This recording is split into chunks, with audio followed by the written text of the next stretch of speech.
Welcome to the Wednesday in the Word podcast. I'm Chrisan Murata, and this is my podcast about what the Bible means and how we know. Today is the 10th talk in my series on the fruit of the Spirit. I am glad you joined me today. In this series, we are searching for an understanding of the nouns on Paul's list of the fruit of the Spirit. Today we'll be talking about gentleness. We're exploring Scripture to see what the Bible says about these concepts, and therefore what Paul was thinking when he wrote the list. I have been arguing that the items on this list are not feelings. Rather, they are a lifestyle that results from a profound worldview shift. As the Spirit of God teaches us truth, our perspective changes, and that changes how we choose to act, respond, and treat each other. As always, we'll start by remembering the context in Galatians where we find the list. Paul spends most of his time in Galatians refuting the teaching of the Judaizers and arguing that faith in Jesus is sufficient for salvation. At this point in the letter, he's arguing that freedom from the law does not mean that we are free to pursue sin. Paul argues that law-keeping only changes us on the outside, producing a fake moral transformation. But once we have faith in Jesus, God gives us His Spirit, and His Spirit changes us from the inside out, producing genuine moral change. The qualities on this list are the result of that change and are examples of the kind of thing that the Spirit produces in us.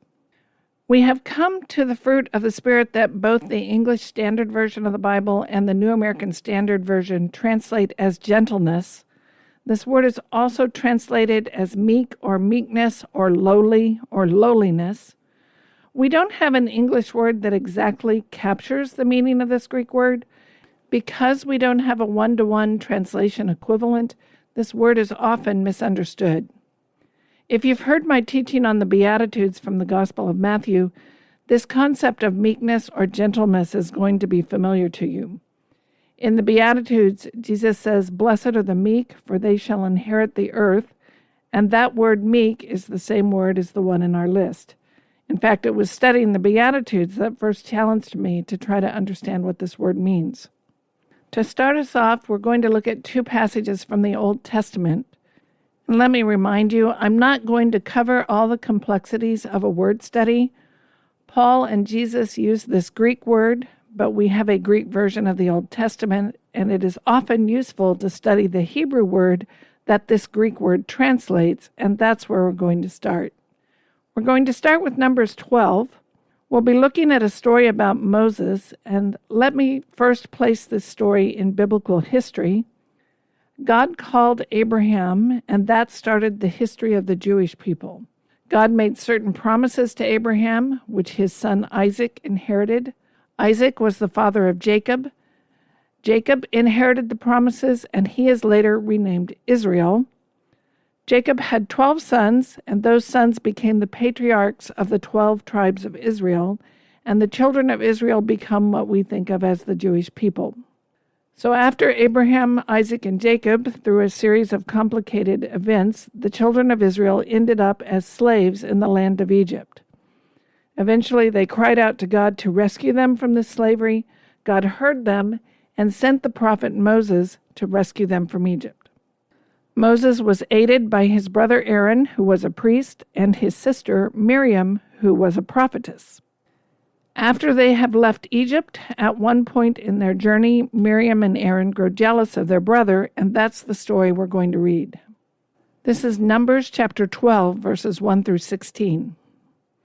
Miriam and Aaron spoke against Moses because of the Cushite woman whom he had married, for he had married a Cushite woman.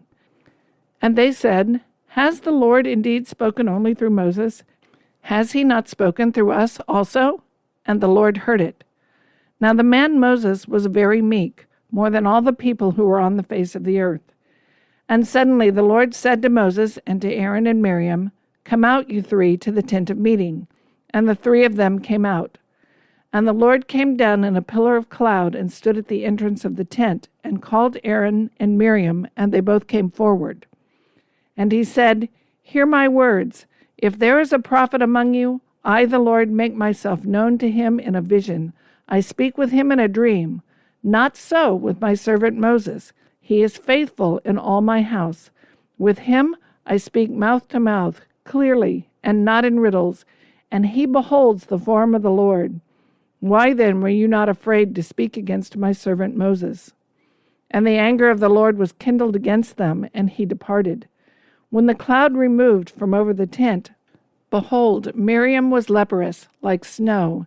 And Aaron turned toward Miriam, and behold, she was leprous. And Aaron said to Moses, "O my Lord, do not punish us because we have done foolishly and have sinned. Let her not be as one dead, whose flesh is half eaten away when he comes out of his mother's womb." And Moses cried to the Lord, "O God, please heal her, please." But the Lord said to Moses, "If her father had but spit in her face, should she not be shamed for 7 days?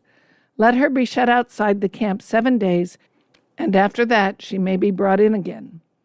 So Miriam was shut outside the camp 7 days, and the people did not set out on the march till Miriam was brought in again.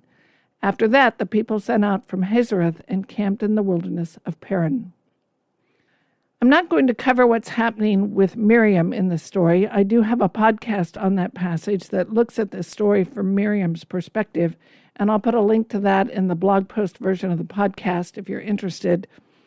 For our purposes today, I want to look at Moses. Moses is unique among all the prophets of Israel. If you remember the story, Moses encountered God in the form of a burning bush. God took a visual form in front of Moses and spoke to him on several occasions. After they escaped from Egypt, Moses regularly entered the tent of meeting, which you could think of as an early version of the temple. He would go into the tent, and then inside the Holy of Holies, the glory of God would settle on the tent of meeting, and Moses would speak with God. Then Moses would come out and report to the people what God had said. Later, when they were camped at Mount Sinai, Moses would ascend the mountain and speak with God on top of the mountain. When Moses returned from speaking with God, his face would shine because he had been in the presence of the glory of the Lord. And when he returned, that shining light remained on his face for a while, and people were afraid of him. Moses was called by God to lead the children of Israel. His siblings, Miriam and Aaron, were also leaders of the people, but God did not speak to them in the same way. He did not speak to them face to face like he did with Moses. So at this point, Miriam decides God's not being fair. After all, they're all prophets, just like Moses.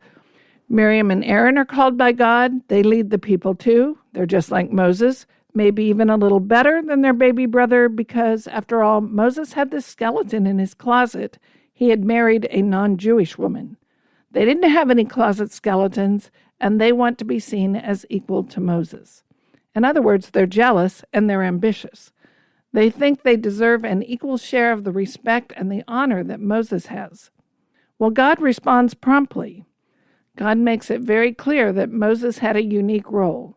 He asks Miriam and Aaron, "What makes you think you can set yourself up as equal to Moses? Moses has a job to do, and it's not your job. He is unique among all the prophets because God chose to talk to him directly. In fact, there's no other prophet like Moses until the Messiah comes." When God wants to talk to Moses, he doesn't give Moses a dream or a vision that Moses must write down and interpret. When God wants to talk to Moses, Moses can talk back. They have a conversation, and this is unique. God did not have conversations with Miriam or Aaron. He only had conversations with Moses. Now, I'm telling this story because of the comment in the middle of it. Numbers 12:3. Now the man Moses was very meek, more than all people who were on the face of the earth.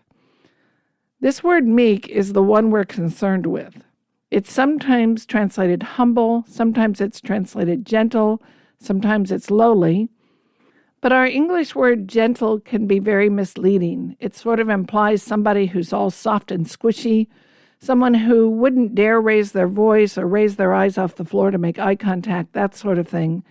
But that's not the idea behind this Hebrew word or this Greek word. Moses is a big deal. He is a prophet among prophets. There is no other prophet like him. He has a personal relationship with God that no other prophet or person has until the Messiah comes. If anyone on the planet could claim to be a big deal, it was Moses. He could have flaunted his position, and yet he does not push himself forward.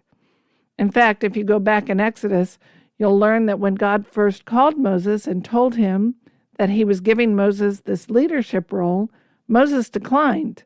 He says, no thanks. Why don't you choose Aaron instead? I think he's better qualified than I am. God says, no, you're the man for the job, and Moses keeps protesting until finally he provokes God to anger, and then he accepts the role. Moses was not in an exalted or important position because he sought it. He was in that position because God put him there, even though he didn't seek it. That attitude is what we're getting at by this word meek. Meekness is that quality of accepting what God has given you and not asking for more. Meekness is that quality of not putting yourself forward, not being presumptuous. That's the quality Moses had. He had this attitude of, I am not going to exalt myself. I'm not going to push myself forward. I will accept whatever God gives me. Now let's look at Psalm 37. And this is the psalm that Jesus quotes in the Beatitudes when he says, blessed are the meek, for they shall inherit the earth. And again, this word meek is the one we're concerned with. Psalm 37, 1 and 2 starts like this. Fret not yourself because of evildoers. Be not envious of wrongdoers, for they will soon fade like the grass and wither like the green herb. These opening verses give us the theme of the psalm.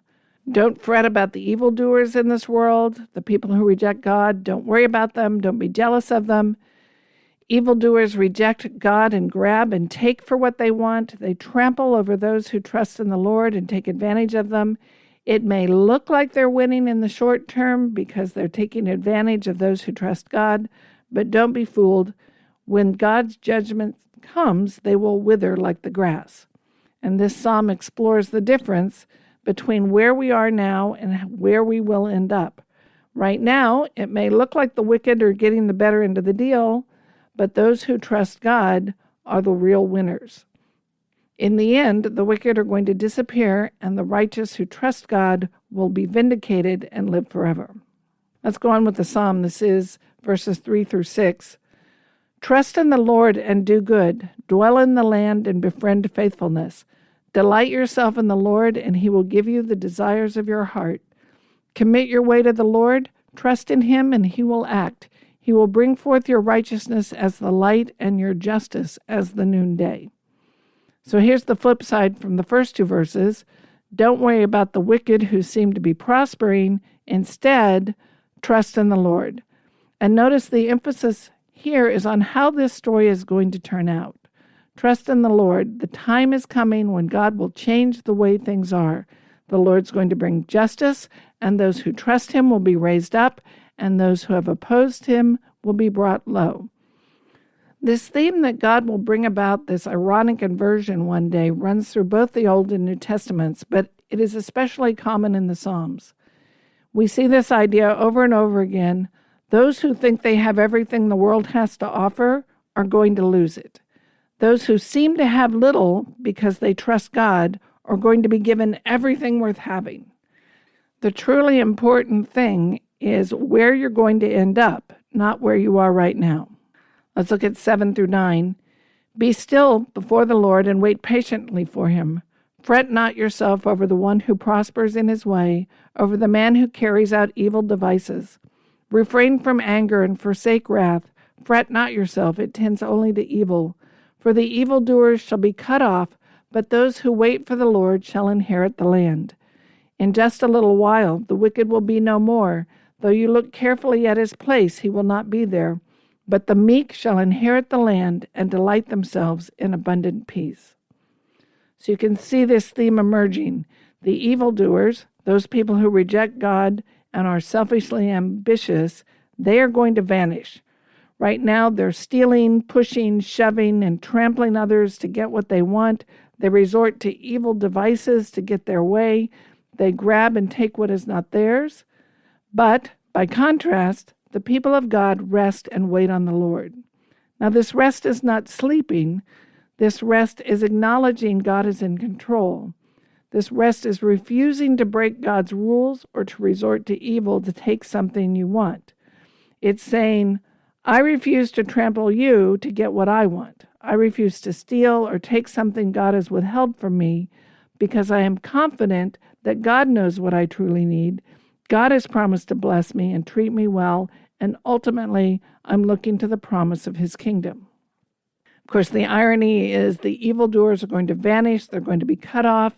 The ones who seem to be prospering, indulging in these wicked schemes, are going to vanish and lose everything.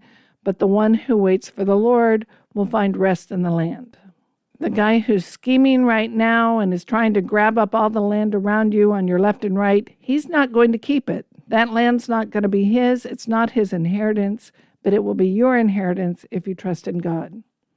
Now, the reason I brought us to the psalm is these verses 10 and 11. Let me read those again. In just a little while, the wicked will be no more. Though you look carefully at his place, he will not be there.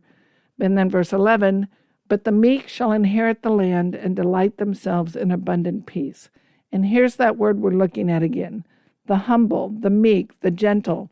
Those who are not high because they are ambitious and because they've exalted themselves, but those who are waiting on God. The meek do not presumptuously grab or take or steal to get what they want. They don't trample others to get what they want. They don't demand that God give them more or a higher place like Miriam and Aaron did. Instead, they seek only that which God gives them. They put their trust in him and wait for his promises to be fulfilled, content with whatever he gives them. Those who are meek trust God and strive to be content with whatever he gives them. They do not presumptuously demand what God has withheld. I think Jesus had this idea of meekness in mind when he told the little parable of the wedding feast. Jesus was at a banquet and he saw people jockeying for which table they were going to sit at. This is Luke 14, verses 7 through 11. Now he told a parable to those who were invited when he noticed how they chose the places of honor, saying to them, when you are invited by someone to a wedding feast, do not sit down in a place of honor, lest someone more distinguished than you be invited by him, and he who invited you both will come and say to you, give up your place to this person, and then you will begin with shame to take the lowest place. But when you are invited, go and sit in the lowest place, so that when your host comes, he may say to you, friend, move up higher. Then you will be honored in the presence of all who sit at the table with you. For everyone who exalts himself will be humbled, and he who humbles himself will be exalted. Now, this situation may be familiar to you. You've probably been to a wedding recently. The best table is the one where the bride and groom and their families sit. Then there's the honored tables for extended family members and the bridal party. And the least desirable tables are usually the ones in the back or in the corners by the kitchen doors where you can't see or hear anything. We all consider some tables better than others. Well, the same kind of thing must have been happening in Jesus' day. He saw some of the Pharisees and the guests working to get themselves seated at the better tables, and he told this little parable in response. And his point was, if you grab a seat at the high table, what's likely to happen? The host is going to consult his guest list and say, oh, no, excuse me, you're not supposed to be at that table. You're supposed to be back here at this other table. And then you will have to move and be embarrassed in front of everybody. What should you do instead? Sit in the back. Then when the host consults his list, he'll say, oh no, you're not supposed to be back there. Come on up here. And instead of being embarrassed and humiliated, you will be honored. And he uses that as a picture of the two kinds of attitudes we can take toward life and toward God. We can grab for it, trying to get the best seat for ourselves, in which case God may come along and say, sorry, that's not for you. Or we can sit in the back, trusting that the host will bring us forward at the proper time. And then, of course, we get one of those classic inversion statements, he who exalts himself will be humbled, and he who humbles himself will be exalted. The lowly person, the humble, the gentle, the meek person will be exalted. The aggressive, ambitious taker will be humiliated.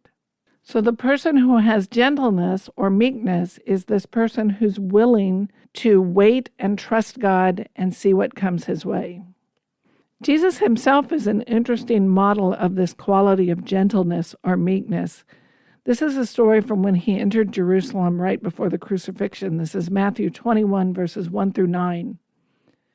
Now when they drew near to Jerusalem and came to Bethpage, to the Mount of Olives, then Jesus sent 2 disciples, saying to them, Go into the village in front of you, and immediately you will find a donkey tied and a colt with her. Untie them and bring them to me. If anyone says anything to you, you shall say, The Lord needs them, and he will send them at once. This took place to fulfill what was spoken by the prophet, saying, Say to the daughter of Zion, Behold, your king is coming to you, humble and mounted on a donkey, on a colt, the foal of a beast of burden.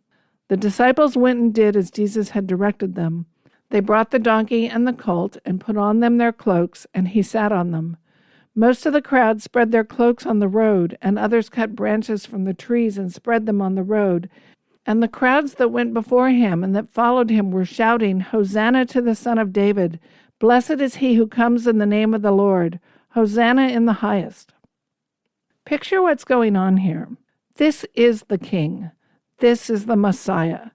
He should be riding in on a war horse, with his sword gleaming in the sunlight and his hair streaming in the wind, on a white horse with all his army of soldiers behind him.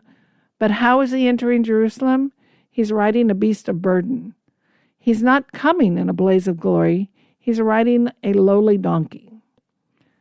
Jesus is often held up as a model of meekness, of this kind of gentleness we're talking about.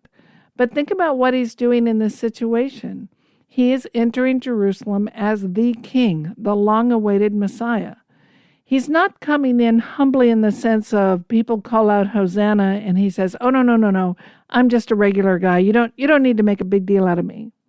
The people cry out, Hosanna to the Son of David, blessed is he who comes in the name of the Lord, and he acknowledges their praise.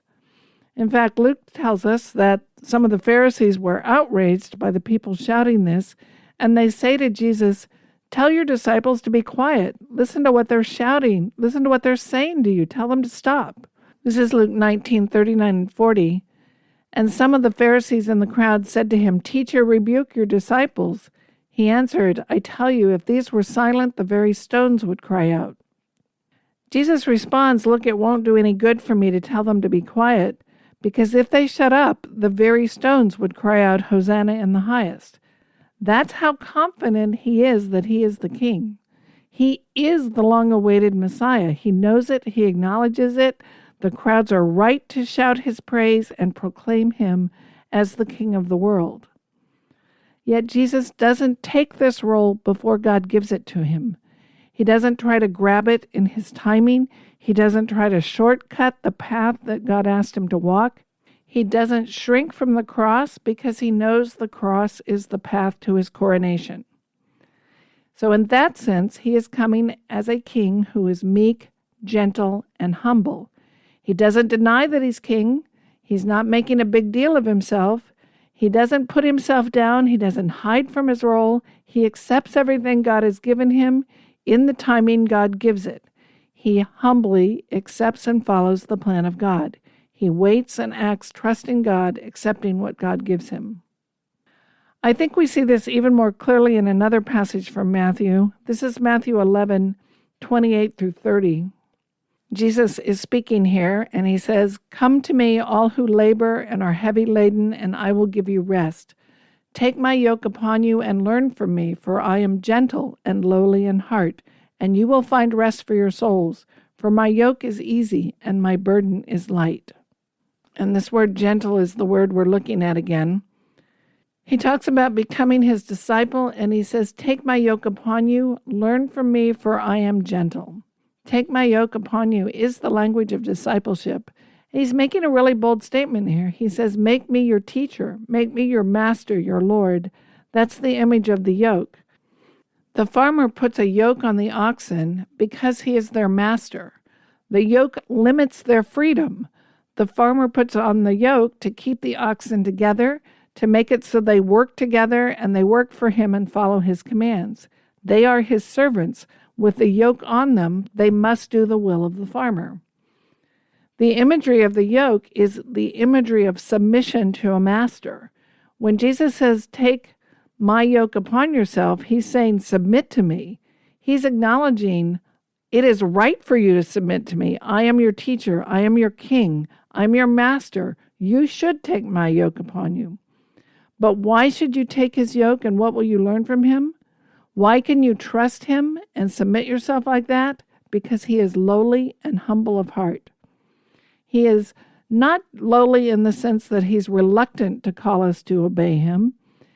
He's not lowly in the sense that he puts himself down and shrinks into a corner and refuses the kingship, but he is gentle and lowly in the way he handles his authority and power. He does not exercise his authority for his own benefit. He does not let his position of power corrupt him or go to his head. Now, how rare is that? By definition, having power means we have the ability to get what we want. And we very easily confuse authority and power. Whenever we human beings get power, we start using it very selfishly for our own benefit and often at the expense of others. Just look at any politician and you'll see this is true. But we can take the yoke of Jesus because he is meek, he is gentle, he will not take advantage of us. He will not use his kingship to abuse us. He will not harm us or enslave us for selfish purposes. Jesus will not use his power and authority for his own benefit.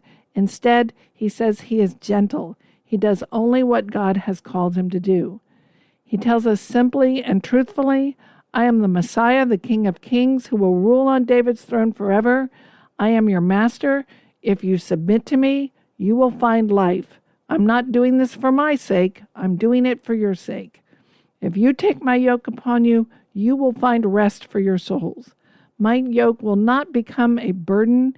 It won't be a wearying task that ends up benefiting me and draining you. No, when you take my yoke upon you, I'm working for you. I'm doing this for you. I think that's what's going on in this section. By saying he is gentle and meek, he's saying he is not personally ambitious. He himself submitted to the plans and purposes of his heavenly Father. He waited for God to exalt him. He did not exalt himself. Yes, he was King of Kings and Lord of Lords, but he waited until God made him king. And he did not use his kingship for his own benefit. Let's look at another passage. This is James 3. James is writing to the leaders in the churches. He describes those leaders as being jealous and selfishly ambitious. They are engaged in a battle for authority and power in the church. Apparently, everyone is trying to push themselves forward to gain the upper hand and get their way. James looks at the situation and says, I don't think very many of you should become teachers because look at your attitudes. Look at what's coming out of your mouths. Look at the ambition, the selfishness that's driving you. And then he says this is 3:13 and 14. Who is wise and understanding among you? By his good conduct, let him show his works in the meekness of wisdom. But if you have bitter jealousy and selfish ambition in your hearts, do not boast and be false to the truth. James is essentially asking, who should be in the positions of leadership among you? It's the one who shows himself to be a good leader by his behavior. He leads in the gentleness of wisdom. And this is the same idea we've been talking about. It's the humility, the meekness of accepting whatever God has for you and not trying to lord it over others. Some are battling for power and trying to build their own little fiefdoms in the church. The very fact that they're selfishly ambitious marks them as people who shouldn't be leading anybody. By contrast, those who are wise demonstrate that wisdom in meekness. They are willing to let God fight their battles. They are willing to sit in the back row. They don't seek their own gain at the expense of the people that they're teaching or leading. Instead, they trust God, they wait on the Lord, just as they're asking you to wait on the Lord. So lowliness is not just an attitude that we have towards God, it is also an attitude that we have toward each other. And I think that's the quality Paul is talking about in Galatians as a fruit of the Spirit. How do we demonstrate this gentleness, this meekness as a fruit of the Spirit? We show it in the way we treat each other. At the end of the section where he talks about the fruit of the Spirit, Paul says this. This is Galatians 5, verses 25 through chapter 6, verse 1.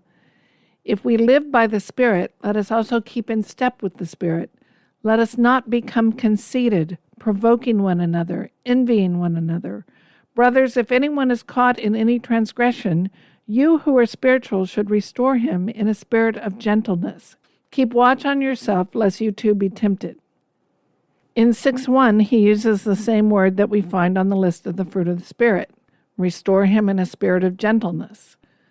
In Galatians, Paul is arguing against legalists. In their legalism, they are fighting over who is keeping the law best. They are in contention. They are judging and battling each other. And legalism leads to this kind of conceit and provoking each other, envying one another, and this contentiousness over who's keeping the law right and who isn't. Paul says, look, stop all that, line up with the Spirit. What is it the Spirit's calling us to? He's calling us to be humble. He's not calling us to demonstrate how superior we are in our religious life. He's calling us to be gentle, to be lowly, even if your brother is caught red-handed in a trespass. Paul moves the discussion beyond some difference of opinion over how kosher is kosher. Paul says, even if your brother is caught in a flat-out sin, there's no debate, there's no question about it. What he did was sin, it's evil. Even in that case, what attitude ought you to take toward him? You restore him in a spirit of gentleness or lowliness, looking to yourself lest you too be tempted. We love to compare ourselves. We like to think we're doing better by comparing ourselves to someone else. And the temptation is great to use other people's problems as a lever to make ourselves look better. Paul's saying that doesn't work. What you're called to is gentleness, lowliness, meekness, to see yourself as the same kind of sinner who needs the same grace and mercy from God. And you approach that person seeking to restore him from that position of gentleness and lowliness. This is the same kind of humility we've been talking about through this series. We're to see our neighbors as equals. We are no better than them. We are all sinners in need of the same grace of God. The aspect of that we're looking at this week is resting in God, trusting him, and then because we trust him, being willing to take the lower place, to wait, not to grab and fight for what we think we're due, but to wait and trust that God will give us whatever he wants to give us. He is in control. We don't have to fight for our share. We are no better than anyone else, and God will work it all out. And because we stand firmly on those truths, we deal with each other from a position of gentleness or lowliness, not trying to put ourselves forward at someone else's expense, not trampling others to get what we want. Now, again, we could look around and say, okay, if this kind of gentleness or lowliness is a fruit of the Spirit, it seems to be in short supply in the church. It's not hard to find people who use religion as a platform for raw ambition. All of us like to be the one in power. All of us like to be the one up front on the stage. We all like to be respected, and we all like to be seen as the most spiritual person in the room. There are many people who use the name of Christianity to amass power, prestige, money, and control, and it's recognizable. The world around us recognizes it, and we recognize it. It's not really hard to see, and it's a terrible thing when it happens. And I would argue it's the exact opposite of what Paul is calling us to here with this idea of gentleness. But on the other hand, we want to be careful in judging and condemning each other. We want to take the warning of Galatians 6:1 seriously. If anyone is caught in a transgression, you who are spiritual, restore him in a spirit of gentleness, keeping watch on yourself, lest you too be tempted. It can be tricky. Jesus is the meekest and humblest of men, and yet he is king. He gives commands. He does not ask for my opinion about the plans of God. He has a message, and he's not going to change it because I'm unhappy about it. In one sense, then, he is a rock. He is unchangeable. He is unmoving. He is powerful, and he has authority. And sometimes we followers of Jesus must be like him and be solid and unmoving. When it comes to the truth of the gospel, we dare not compromise or back down. There are times when we must stand firm and call evil evil and name lies as lies. On the other hand, we should learn to be lowly, to be gentle or humble, not to make more of ourselves than we are, but to trust in God. Perhaps the best picture of this kind of unmoving meekness is in the upper room where Jesus washes the feet of his disciples. This is John 13:12 through 17. When he had washed their feet and put on his outer garments and resumed his place, he said to them, "Do you understand what I have done to you? You call me teacher and Lord, and you are right, for so I am. If I then, your Lord and teacher, have washed your feet, you also ought to wash one another's feet. For I have given you an example that you also should do just as I have done to you.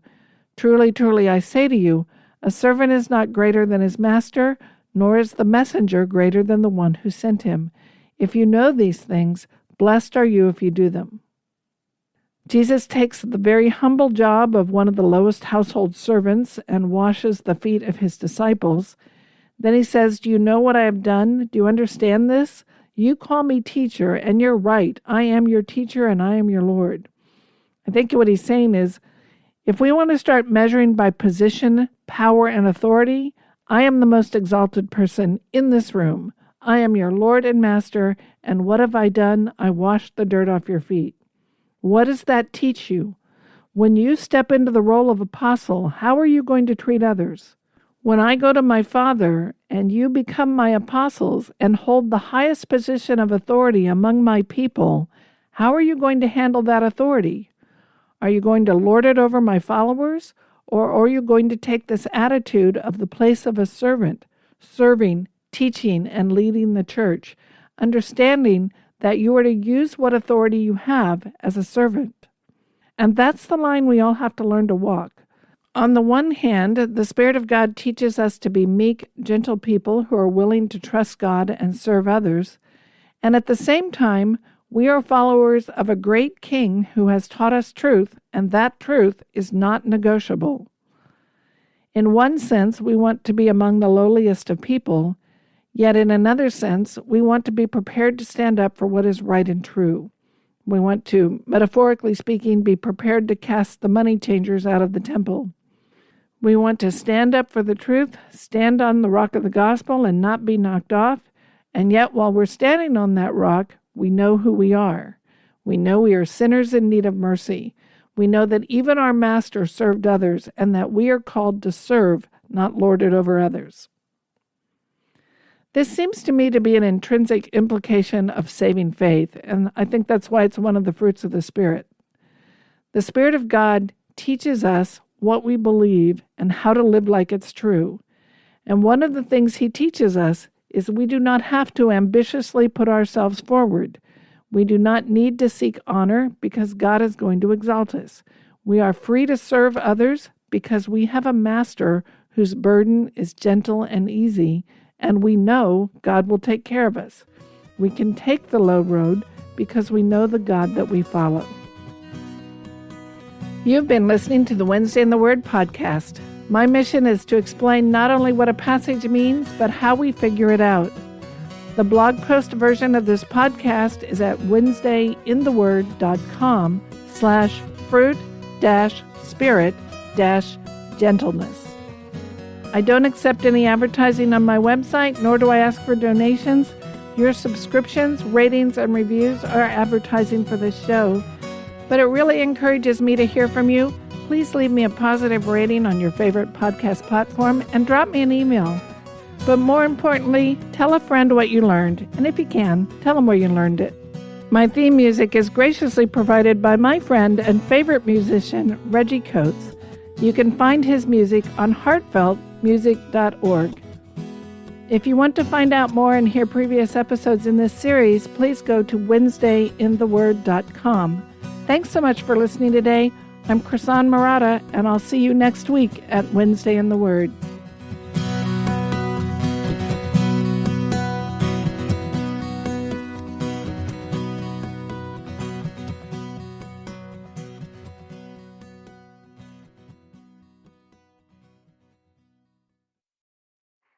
Before you go, if you're looking to improve your Bible study this summer, sign up for my Bible Study Boot Camp.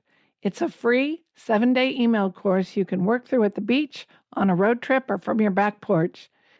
Each day, one short lesson shows up in your inbox and walks you through a simple method for studying any passage of Scripture yourself. 7 days and you'll have a skill you can use for the rest of your life. Sign up for free at wednesdayintheword.com/bootcamp or click the link below this podcast. Thanks for listening.